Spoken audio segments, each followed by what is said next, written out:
ಎಲ್ಲರಿಗೂ ನಮಸ್ಕಾರ. ಮನೆ ಊಟ ಚಾನೆಲ್ಗೆ ಸ್ವಾಗತ. ಇವತ್ತು ನಾನು ಹೆಸರುಬೇಳೆ ಲಡ್ಡು ಮಾಡ್ತಾ ಇದ್ದೀನಿ. ಈ ಲಡ್ಡು ಮಾಡಲು ಏನೆಲ್ಲ ಇಂಗ್ರೀಡಿಯೆಂಟ್ಸ್ ಬೇಕಾಗುತ್ತೆ ಅಂತ ನೋಡೋಣ.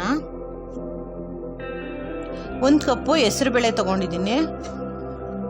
ಹಾಗೆ 1/4 ಕಪ್ ಅಷ್ಟು ತುಪ್ಪ ತಗೊಂಡಿದ್ದೀನಿ.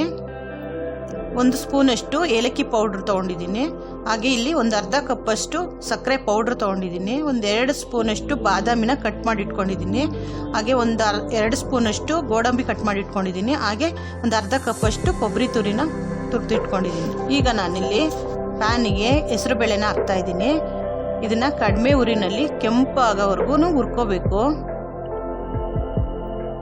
ಇದು ಕಲರ್ ಎಲ್ಲ ಚೇಂಜ್ ಆಗಬೇಕು, ಅಲ್ಲಿವರೆಗೂ ಹುರಿಬೇಕು. ಇದನ್ನ ಚೆನ್ನಾಗಿ ಹುರಿದಾದ್ಮೇಲೆ ಅದನ್ನ ತಣ್ಣಗೆ ಮಾಡಿ ಪೌಡ್ರ್ ಮಾಡಿ ಇಟ್ಕೋಬೇಕು.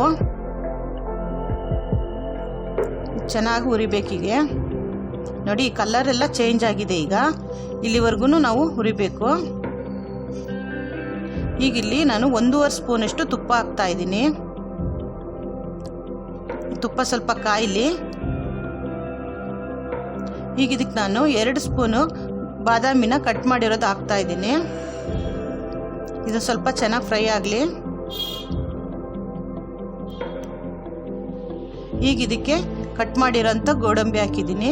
ಇದು 2 ಸ್ಪೂನ್ ಅಷ್ಟಿದೆ. ಇದನ್ನೆಲ್ಲ ಚೆನ್ನಾಗಿ ಕೆಂಪಾಗೋವರೆಗೂ ಫ್ರೈ ಮಾಡ್ಕೋಬೇಕು. ಈಗ ಇದಕ್ಕೆ ನಾನು ಪುಡಿ ಮಾಡಿರೋ ಅಂಥ ಹೆಸರುಬೇಳೆ ಹಿಟ್ಟನ್ನು ಹಾಕ್ತಾ ಇದ್ದೀನಿ.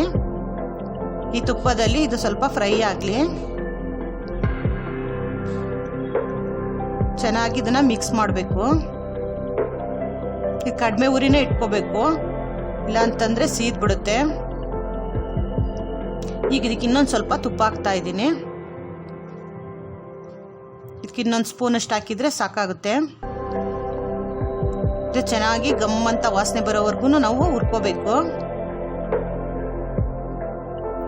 ಈಗ ನೋಡಿ, ಇದೆಲ್ಲ ಚೆನ್ನಾಗಿ ಮಿಕ್ಸ್ ಆಗಿದೆ. ಇಷ್ಟು ಹುರಿದ್ರೆ ಸಾಕಿದು.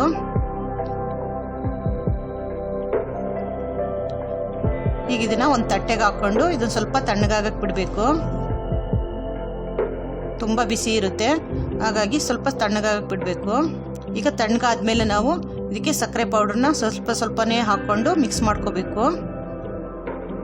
ಹಾಗೆ ಇದಕ್ಕೊಂದು 1/2 ಸ್ಪೂನ್ ಅಷ್ಟು ಏಲಕ್ಕಿ ಪೌಡರ್ನ ಹಾಕಬೇಕು. ಈಗ ಇದನ್ನೆಲ್ಲ ಚೆನ್ನಾಗಿ ಮಿಕ್ಸ್ ಮಾಡ್ಕೋಬೇಕು. ನಾವು ಸಿಹಿ ಎಷ್ಟು ಬೇಕಷ್ಟು ನೋಡಿಕೊಂಡು ನಾವು ಮಿಕ್ಸ್ ಮಾಡ್ಕೋಬೋದು.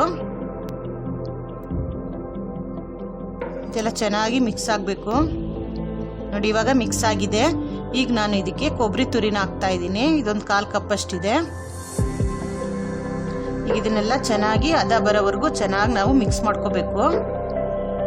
ಕ್ಲೀನಾಗಿ ಎಲ್ಲ ಒಂದಕ್ಕೊಂದು ಬೆರಿಬೇಕು. ಈಗ ಇದನ್ನ ಚಿಕ್ಕದಾಗಿ ಉಂಡೆಗಳು ಮಾಡಬೇಕು.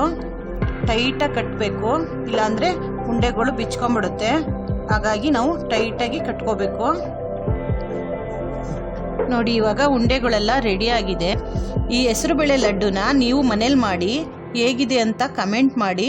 ಹಾಗೆ ಈ ವಿಡಿಯೋ ಇಷ್ಟವಾಗಿದ್ದರೆ ಲೈಕ್ ಮಾಡಿ, ಶೇರ್ ಮಾಡಿ. ಹಾಗೆ ನಮ್ಮ ಚಾನಲ್ಗೆ ಸಬ್ಸ್ಕ್ರೈಬ್ ಆಗಿ.